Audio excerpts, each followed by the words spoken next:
ಸಾರಿಗೆ ಬಸ್ನಲ್ಲೇ ಮಹಿಳೆಗೆ ಹೆರಿಗೆ ವಿಡಿಯೋ ವೈರಲ್.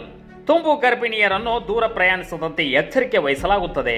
ಈ ರೀತಿ ಮಾಡುವುದಕ್ಕೆ ಕಾರಣವೂ ಇದೆ. ಕೆಲವೊಮ್ಮೆ ಪ್ರಯಾಣ ಮಧ್ಯೆ ಹೆರಿಗೆ ಕಾಣಿಸಿಕೊಂಡು ಅವಾಂತರಗಳು ಸಂಭವಿಸಿರುವ ಘಟನೆಗಳು ನಡೆದಿವೆ. ಇದೀಗ ಅಂತಹದ್ದೇ ಒಂದು ಘಟನೆ ಕೇರಳದಲ್ಲಿ ನಡೆದಿದ್ದು, ಸಾರಿಗೆ ಬಸ್ನಲ್ಲಿ ಪ್ರಯಾಣಿಸುತ್ತಿದ್ದ ತುಂಬು ಗರ್ಭಿಣಿಗೆ ಮಾರ್ಗ ಮಧ್ಯೆಯೇ ಪ್ರಸವ ವೇದನೆ ಕಾಣಿಸಿಕೊಂಡಿದೆ. ಪರಿಣಾಮ ಬಸ್ನಲ್ಲಿ ಹೆರಿಗೆ ಕೂಡ ಆಗಿದೆ. ಇದೀಗ ಈ ವಿಡಿಯೋ ಸಾಮಾಜಿಕ ಜಾಲತಾಣದಲ್ಲಿ ವೈರಲ್ ಆಗುತ್ತಿದೆ.